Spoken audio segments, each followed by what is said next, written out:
Welcome to another exciting episode of Humanity 8.0, a podcast where we talk about movements and initiatives that seek to move humanity to its next epochal iteration. This podcast is brought to you by Witlingo.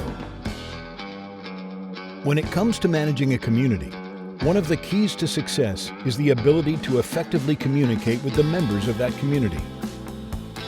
If you are a service coordinator or responsible for community engagement, Witlingo provides a multi-channel, multilingual notification and engagement platform to help you work more efficiently and effectively. For more information, please visit www.witlingo.com. That's www.witlingo.com. And now, here's your host, Dr. Ahmed Bouzid. Yeah, I mean, my own little explanation really is that they sort of unplugged from the narrative machine, which is CNN, MSN. They give you a story, right, that frames everything. They unplugged from that, and they just went and were exposed to all kinds of data points that were contradictory, maybe somewhat more emphasized. And then with time, they sort of figured out, because we human beings always want to explain the phenomena that we face. So minus the filter. That's the topic of our conversation tonight. Say it again. That's why theory is going to be permanent. Right, exactly. Trying to explain the phenomena. And I think again, this is my little theory again. I think the fact that they were unplugged, because you see that they don't watch CNN, they don't watch TV, they don't watch linear TV, period. No. They watch YouTube here and there, and they pick their channels, and they engage through Twitter, and they follow people that make sense to them. They can smell bullshit, a mile away, so they stay away from that. What they want is just basic data points, to the extent that they can do that, right? It feels to me, again, my theory is that the reason why they sort of navigated to this position of common sense, right? Why are we shipping 2,000 bombs and at the same time saying that we would like to help the Gazans, right? Why are we saying that we want peace in Europe and then we're doing this with Ukraine? They're asking basic questions, given that the framing, it seems to me, is not there. What do you think about that? The narrative framing. Oops, you froze. I think that's crucial. The dream that the internet will open up a new kind of landscape of available information is very old. Like that's a year 2000 kind of utopian fantasy about the internet. But then we get to find out like how younger people actually use the internet, and how they actually use it is, just as you said, with a sense of kind of consciousness that has synthesized cynicism and enthusiasm. So I don't want to say, like, who the people are who are just completely gullible and believe everything they read on the internet. That's our generation, and the people who are also completely cynical about everything they read on the internet, that's also our generation. Yeah. This generation has mastered that contradiction, or at least found a way to exist in that contradiction. Yeah. And we don't understand it. Like, I don't really fully understand it on this, like an aesthetic or political level. And I don't need to.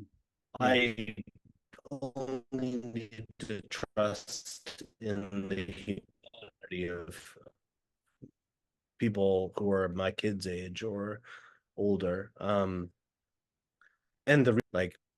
one sign of my own age is that I still am nostalgic in the way that my parents were nostalgic for Goldwater. I'm still nostalgic for Sanders. Look at the movement for Sanders in 2016, an enormous movement, right? Powered by people who were at the time the same age as the people we're talking about are now, right? So to answer your question, yeah, I do think this is like a tipping point. Like, there's so many instances every day now of the mask coming off, right? Like every day. The Democrats running a candidate who can't finish a sentence. The fact that we just all know that like thousands of children are being slaughtered, like there's just a lot of like, it's much more obvious than before. So all kind of internet irony aside, like we have the right generation to address this, because they understand what bullshit is, and they understand what access is. Yeah, yeah. Though if you were, and a lot of people are like this, they go to work and then they listen to NPR and then they listen and then they watch in the evening, they have their dinner and their wine, they watch Rachel Maddow, and if you were in that bubble, there's no way that you think there is a genocide going. You would not. Period. Not if you're 40, not if you're 48 or 58, but if you're 18. No, I'm saying 18 are not doing that. They're not listening to NPR and watching. That's the only thing you do. You don't do Twitter. You just simply do, as I said, right? Which is, and people do. My whole neighborhood here are like that. And so for them, no, seriously, right? Yeah, I yeah, live in I agree. Virginia. They're exactly like that. And That's why, I watch MSNBC once in a while, and all the ads are for, like dietary supplements and like it is for drugs. old people. Yeah. That's never been historically who's going to make political reality. Just isn't. Like, people our age or older cling to the existing political reality and famously fail to recognize what the next political reality is going to be. Yeah. Like, we are historically incapable of understanding the new political reality. Yeah. So we have to be really careful about that. We have to really say, like, we think we know, but we really don't know. And on that front, again, to come back to your closing question, that gives me a lot of hope. Yeah. Yeah. Do you think I do think it's a turning. I do think it's a turning point. Okay. And so what the only in my world, in my mind, the only thing that matters really is how the power structure changes, right? Who is the decision maker? Who makes the decision about the budget, for example? Just very simply, right? Whether at the local level or the federal level, what are the problems we're solving? I mean, Biden, he basically has not addressed anything fundamentally difficult in terms of he has put in a lot of money here and there, but simple things like parent leave, right? Giving simple things like that, or pushing the minimum wage to $30 an hour. He could do that, right?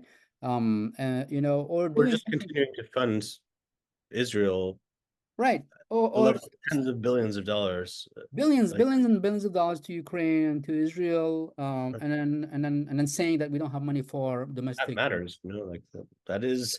Yeah. So Yeah. So I so agree. how like, how do you see? You're not going to solve the. We're not going to solve that. Answer the question now. But we have But 2 minutes, so we probably should solve it. that's a lot. That's 60 seconds. But 100 we are here. We are with a generation that seems to have its act together in terms of not just buying bullshit, right? Yeah, How I mean, do you I think that really there will think, be? I had a long conversation with my brother, who's also up here, and who I respect a great deal. We have two different positions on this, and we sort of had it out last night for almost 2 hours, where he's saying absolutely support further left party and movement, but in the meantime vote for Biden, right? Because the alternative is worse. And my position at this point is, what's going to be required for the future is the implosion and destruction of the Yeah. Democrat. Well, yeah. I'm It's just like there's no other way. And so Yeah. the public refusal to submit to this kind of blackmail, where it says this guy has committed genocide and funded genocide and also lost the Supreme Court, and this platform has promised you everything and given you the exact opposite. The only way to push that out is to vote against it. And like, my vote is my vote. I live in New Jersey. My vote doesn't matter at all.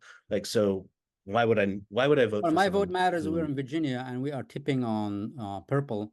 And I am going to do the impossible or the unimaginable 4 years ago, which is vote for Trump, because I do want the implosion of the system. I don't think, to be honest with you, I don't think it matters, right? I mean, here's what happened in 2018, in 2022.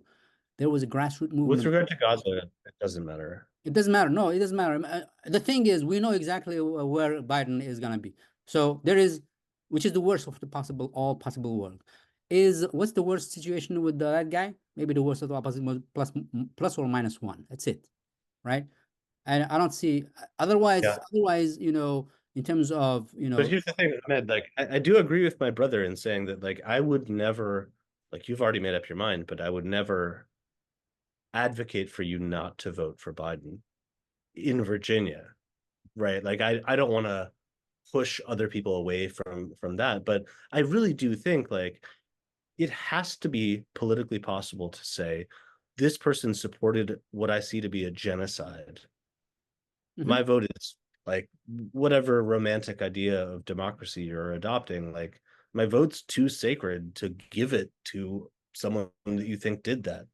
Yeah, I'm not going to do It that, just right? I don't see how it's possible, like Oh, morally, I mean, it doesn't matter who. not I just wasn't going to ethically, do but that anyway. morally. It's Yeah. a red line that he crossed. That's it. It's impossible for me to do that. Now the Mhm. question is, so what am I going to do with my Exactly. votes, right? Am I going to stay home?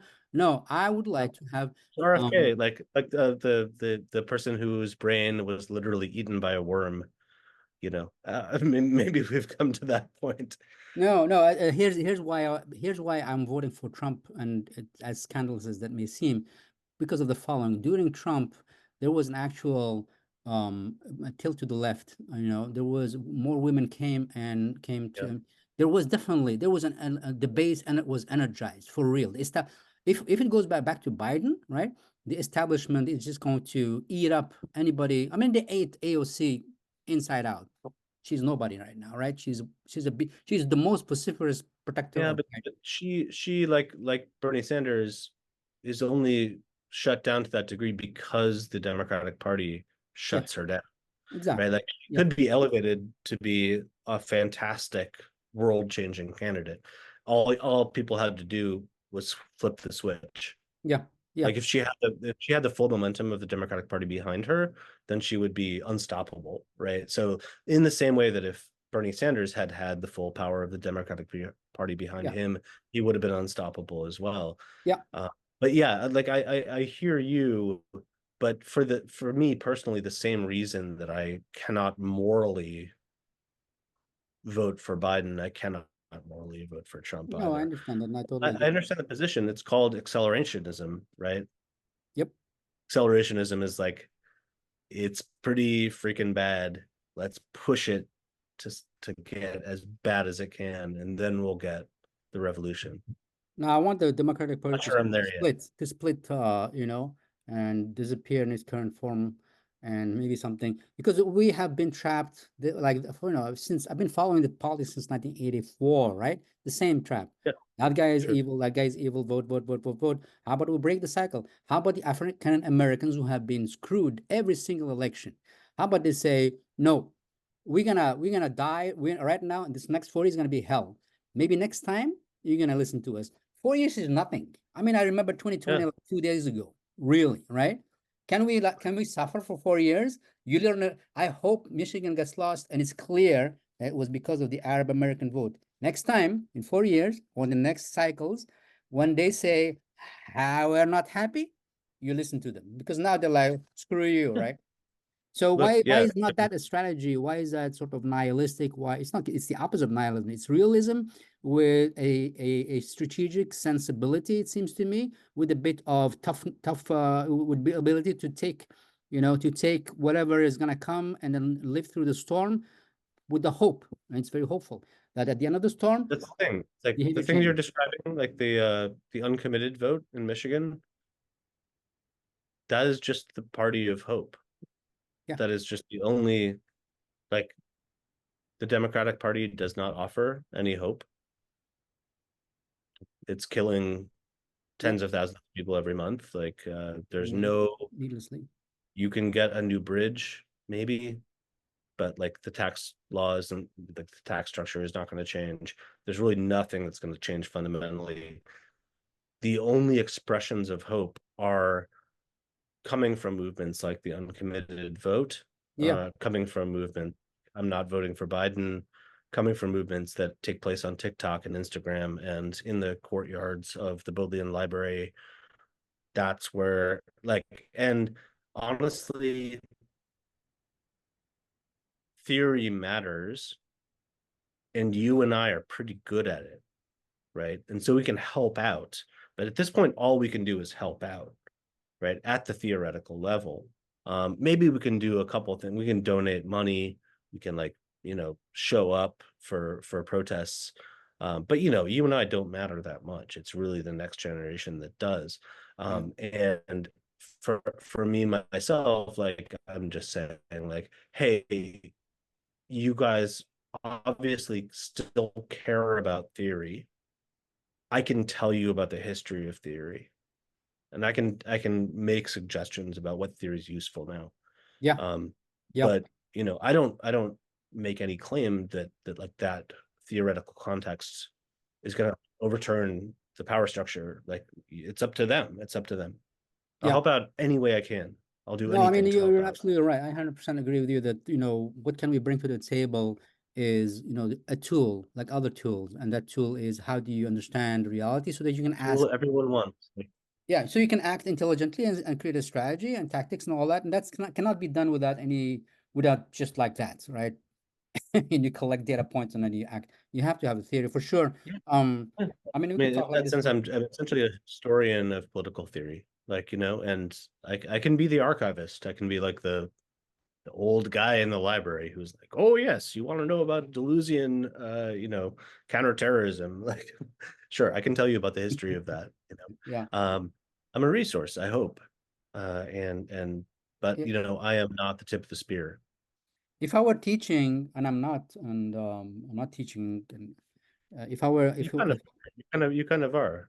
well, I mean, if I were a professor, right, with the Yeah. students, with the students that I see like twice a week or 3 times a week, and our teaching theory, I'd always, maybe the activist in me is showing up. I would say, see if you can apply whatever I'm teaching you in something you care about. I'm sure you care about something. It could be Yeah, but that's the eating. thing, is like, I don't think I need to say that. That's not my Well, instruction to give. okay. Like, Well, you're that's the professor, so I'm not going to obviously, no, I mean, like, for me to say, hey, here's what Marx says about the commodity form, and then to say, now go apply this in your life. That's insulting, I think. Like, honestly, It's part or of. at the very least, it's condescending. It's not up to It, me to tell them how to use. well, I think, and again, it's just me who has zero experience teaching. What I would do, and I try to do this in I think podcast, you're kind of doing it now. Like, is I think here, we are, here's like, theory. Here's theory. It would be a shame if you just passed the exam and were able to talk about it with other people and gave lectures and that's all. And you didn't connect with an organization or try to do something. I mean, I don't know if it's part. It seems to me that it's part of getting folks to understand a theory by itself, right? It's really nothing more than, like somebody watching birds and doing nothing about that, right? No, but you're disallowing them the ability to make that connection themselves. Like, they are eager, desperate for that connection. I don't need to make that for them. Like, if I teach them Marx, like, they want to ask about NFTs, they want to ask about Bitcoin, they want to ask about Gaza and military industrial complexes. Like, that is not something, it backfires if I offer that to them. Okay. I can teach them the commodity Marx. They are going to make the connections. Believe me, they're like, this is what gives me optimism and hope, is like, they are desperate for those connections. Yep. If anything, I have to ramp those things down because they're like suddenly seeing every single piece of pop culture, like the Marxist, form of like labor value. It's like, I want to write a paper about this, like, Billie Eilish song, and how it's all about Marx. It's Yep. like, Yep. it's not my place. It's not my place to make that No, connection. that's fair enough. Fair enough. Fair enough. I mean, we could At talk the same about. time, like, my politics are clear. Like, Yeah. they all know that I'm advocating for a ceasefire in Gaza, and like, they know that I'm the head of the FJP and things like that. I don't make a secret of that, but like, Yeah. man, one of the most exciting things to me about all of this is, like, they are eager for this. I've never seen more interest in Marxism, in Marxist Well, theory, that's interesting data in my point. Mm-hmm. 15 years of teaching Really? than Okay. this year. Okay. Yeah, Well, that's interesting. never. So, what you knew and you believe? Why is there? Maybe you can, as the last item here. Why do you think that's the Because case? it's late stage capitalism. Like I said before, there's never been more of the dropping of the mask in Mm, these mm, situations. It's like mm, nobody believes, partly due to what you said about the internet, like nobody believes ideology anymore. mhm, mhm. So they want Even they the need to like explain it. I understand now. Okay. So they're trying to figure out even how. in, like a Zizek sense, like the Zizek idea from the 1990s was, yeah, nobody believes ideology, but they act as if they do, right? This is different. No one believes it, period. Period. It Yeah, and just the contradiction right right, there yeah. on the internet. Plus, they So don't see, maybe they don't see how that ideology is going to serve them. oh God, yeah, absolutely. That's the point of ideology, right? Is like you look at it and it's a lie about how it's a lie to the effect that what will disadvantage you actually advantage, like gives you an advantage. Yeah, yeah. And that, I mean, Lie, bulk right? of the So students are actually still, you know, I don't know, they still buy it, right? If you look at like in protests in these graduations, the majority are still sitting down and the minority is getting up. I don't know, and probably those folks are still seeing their interest furthered maybe by this and ideology. I they're don't know. still like they're human beings, right? Like they Sure. want Of to course. be praised for doing this hard work, and like Yeah, yeah, no, that's fair enough. That's I don't fair enough. begrudge them that, but like No, I don't. I don't. I'm just saying there's never been a stronger interest in Yeah, things like yeah, Marxism in the yeah, student body than there has been over the past year. yeah. That's really interesting. As a last question, who is, if I may ask, um, so I'm like a Deleuzian guy, okay? Are you a guy of like one favorite theorist, if I may I ask? love Deleuze, but I love Deleuze as a philosopher. I think he's the greatest philosopher of the 20th century, you Really? know. Wow. Okay. Um, I tend to like really well, of course, like everybody else, I love Walter Benjamin Oh yeah. just because he's a wonderful I wish we weirdo. had more work, I wish we had more, but Sure. the essays that he has are, yeah, But yeah. I think we all need to be, especially for me as I get older, as a theory person, like a theory head, a theory nerd, like it gets harder and harder to like remain alert to what is happening now, you know? There are theorists all the time. Like you and I are theorizing things right now. There are always new books that are Where are maybe they? Who are these theorists? variations on an old theme, maybe something profoundly new, you know? Yeah, because Deleuze has this thing about there are periods Yeah, where minor there's literature. total there's no philosophy going on, right? Just desert, right? And Right, then right. it feels to me that we are in that desert. I don't because I try to remain alert to whatever theory is out there because at their time, like Deleuze, at their time, it's not like Oh post my God, there's so much going on, at right? their Like time, they were viewed as people who are inspiring, right? 1980 with Plateau, and before that, 1968, yeah, they were like there were literally like students at the barricades on the streets that were right? like Deleuze and Guattari. Yeah, and so exactly, and so I'm hoping I don't know, maybe we'll have the question is where are these the theorists the equivalent, and this is not a minus here, absolutely not, right? Yeah. Deleuze, Guattari, and also what's his name, the German philosopher, I'm forgetting his name, is my favorite too. One Dimensional Man, what's his name? Frankfurt School. Marcuse? Marcuse, right? Marcuse, he was adopted as the grandfather of the revolution 1968 in the Yeah, yeah, US. yeah. And well, a little bit. Maybe sort of, Essentialism. The students still do love that, but I do take your point, like what is the um do exist like and this is already outdated, but like something much more recent than Deleuze and Guattari is like Giorgio Agamben, uh, who had a series of books that are like easily digestible. They're like Agamben's books are like 100 pages long, and they basically apply medieval scholasticism to current politics, and they were really influential. And then there's ones where people just love to hate these books, like Hart and Negri's Empire and Multitude, hmm. right? The early 2000s, where like literally, like I was traveling around in Spain at the time, like visiting anarchist collectives. Everybody had a copy of like Multitude, you know? And I was like, look, whatever, like for orthodox Marxists, they're like, okay, this is bullshit. It's like optimistic. It's like Pedestrian. easy, Yeah, whatever. But sugaring. like, if you can sell 100,000 copies or 1 million copies of this book about late capitalism, and so that it's lying around all these squats in Europe, like that's incredible. That's Yeah, amazing. Like I just think we need to be yeah. we need to be more alert and accept of every single thing. Like I was in a Marxist sort of book club a couple summers ago during Black Lives Matter, and these old orthodox Marxists from like the New York movements in the 1970s, who are now like in their 70s and 80s, thought that they said that Black Lives Matter, like the people running that movement or advocating for that movement, didn't understand their own conditions. Mm. They weren't sufficiently Marxist. And I found that to be like, frankly, just racist. Yeah, Like yeah. a bunch of people who like don't really understand what it is they're objecting to.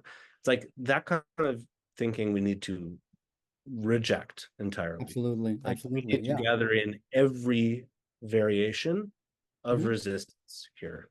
Yeah, That to me is the crucial project. yeah. Support every single kind of resistance that you can. Yeah, yeah. And so do you think that we mean our generation are wedded to the written word at the expense of what's out there right now, which is all these podcast videos and all that, where there's some really good thinking, good in the sense that it is honest attempt Yeah. to grapple with the issues. Like I watch like regularly almost Glenn Greenwald, right? Glenn Greenwald is he dissects the world for me, right? In a way that makes sense, right? He brings in theory, right? But he is theorizing as well, but in a different format, right? In a video format. Do you think that theory is happening now in this completely new radical way, and it's part of the radical change that's happening, which is Yeah. not the written word? And these guys, they do it almost daily, and they have a following, and they are responsive to that following. They try to stick to their worldview, but they do change it, right? So when they get some data points, you see them evolving, Yeah. which is maybe another, I mean, I don't know, maybe more of a democratic kind of intellectual that's emerging, that is completely different from the guy who knows how to write complex sentences, and you have to wrestle with the puzzle to figure out what he's thinking about. And I then, would really I would ask a 20-year-old. I don't know. But yeah. I would say like a book like A Thousand Plateaus was clearly written in like a weekend. You think Just so?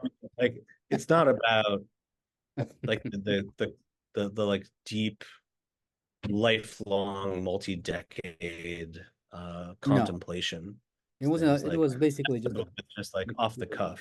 And yeah. so I don't study like content difference really. Mm-hmm. Like read the transcript of every Glenn Greenwald interview over the past 10 years and you'll get a book. Yeah. It's just a little out of date. I think what's probably changed is like the time speed of Mm-hmm. this. It's like how current is it, and that's as beneficial as it is problematic. Like the fact that you can see the massacre of civilians Yeah. in Beit Hanun, like in almost real time, is really important. And the reporting on that being almost in real time, I think is really important. But like theoretically, like either you're building a theory or you're not, and maybe it gets built in real time, like A Thousand Plateaus was. Like clearly, like I mean, this is just like two excited guys Yeah. sitting in a room, like right, Yeah. writing. Writing, with It's like it's freestyle. less it's Yeah. less programmatic than The Intercept. Sure, sure. Well, the Intercept, I don't 100% like what they're doing, but anyway, they're going into establishment and all that. Anyway, my point really was that is now the theorizing being done, not by these learned professors who are but by the masses, by just regular folks who are articulate, right? And then some of them are not even articulate that much, right? And yet they say interesting things. They have an interesting Yeah, take, right? So there is yeah, I this. think it's a It really feels good to me, question. yeah. I think it's a very old question. It goes back to 19th century Marxism. What is the relationship between on the ground theory and like studious theory or intellectual theory? I don't have an answer to that, but like I think monitoring the relationship between those two things is crucial. Yeah, I So think I'm glad you're doing it. Like I think it's the right question to ask. yeah. I think Gramsci, right, with the organic intellectual comes closest to in my view. The person Yeah, who yeah, is yeah. really, they're involved in labor, they're involved in whatever, they're involved in cooperatives, and they're theorizing about it, and they're trying to organize. Right. Those are the kinds of, I think, those kinds of theorists, because that's theory too, right? That I respect the most, Mhm. if I may use that word of respect, because they are Sure. embedded, and there is, I mean, and they're trying the best that they can to solve problems and solve them in an intelligent way and strategic way by mobilizing people, understanding human nature, and all kinds of things come into the mix of it, right? So that they do psychology and they do economics and they do all kinds of things to move the ball forward. That's the kind of intellectual that impresses me quite a bit. And I think folks like you are What folks you, who what you're can. describing is Sorry, go ahead. what you're describing is maximum abstraction. You're describing the linking between psychology and economics and revolutionary history. Like that is the most theoretical And yet, approach. that it Wow, takes all yeah, right. that. It takes all that for an actual mobilizer to be Yeah, effective. yeah, yeah, absolutely. I mean, in Gramsci, like most of what I've read of Gramsci, he wrote in prison. Yeah, So I yeah, don't know if that's being involved in the movement or not, yeah, but like a yeah, certain way it is. yeah, Yeah, yeah. Gramsci thought of uh, a war of position followed by a war of maneuver, right? The war of Mm, position is, and this I think is like a really interesting like middle point between this question of yeah, theory on the one hand, abstract mm, theory, and reaction. actual practical politics on the other. For Gramsci, the war of maneuver was institutional. So Mhm, it wasn't just a matter of theory, mhm, like Marxist-Leninism mhm, is. And it also wasn't just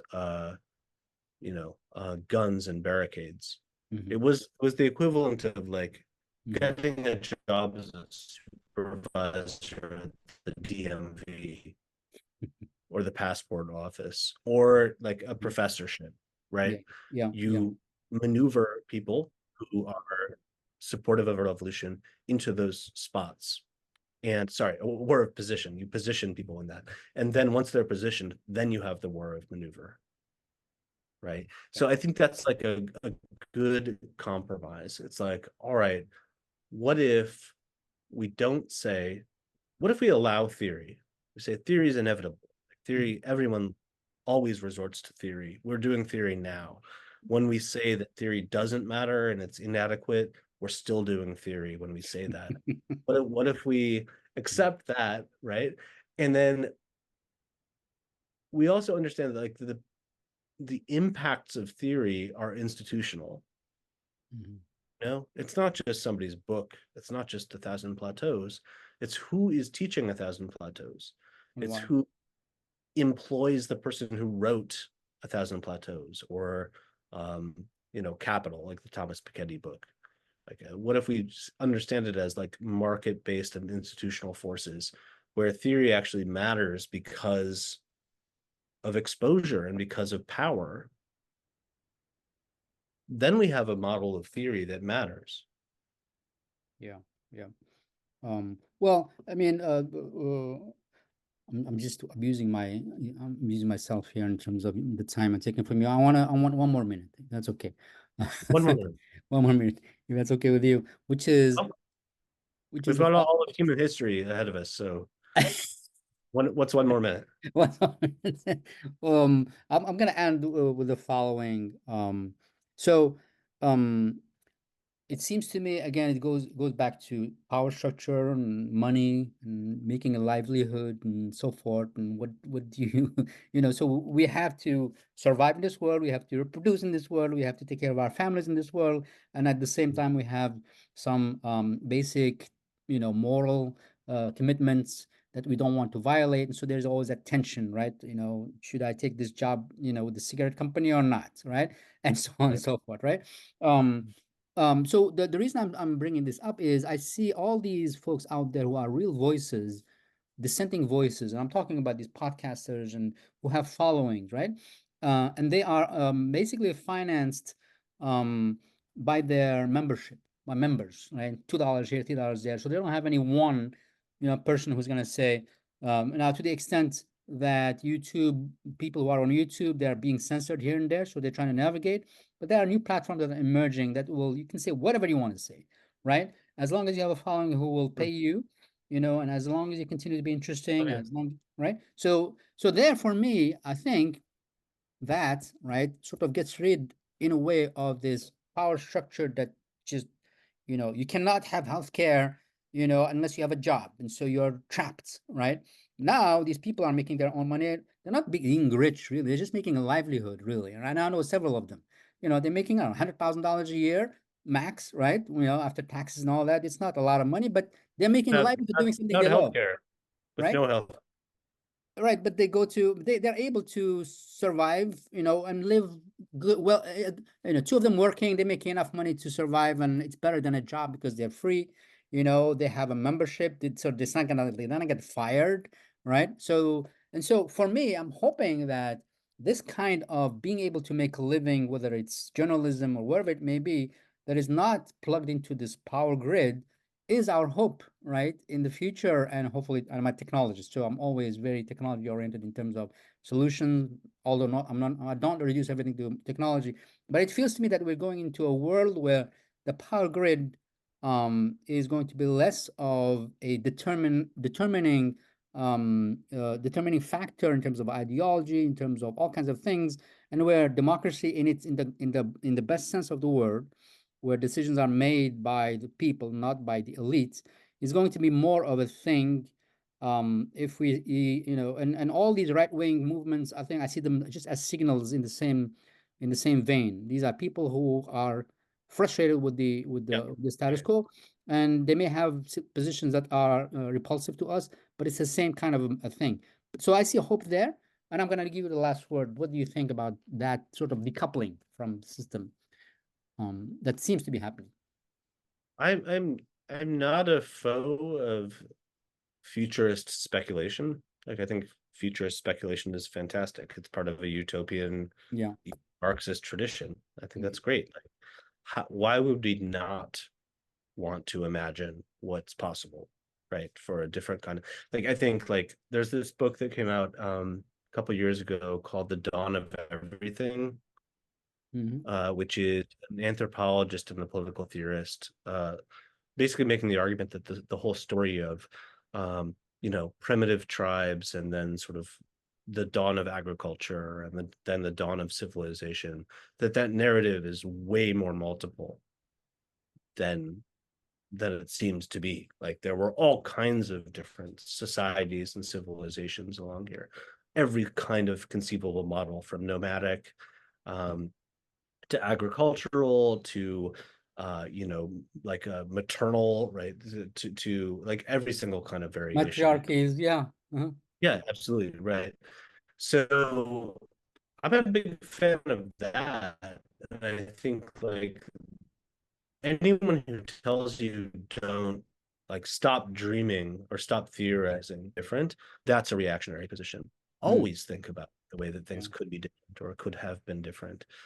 So I'm a big believer in that. I think the thing to keep your eye on, right, or to keep our eye on, is what is the aggregation of resources to a few people. Like, sure, yeah, absolutely, everyone can have their own business online, right? Who gets the money? Is that system basically another way for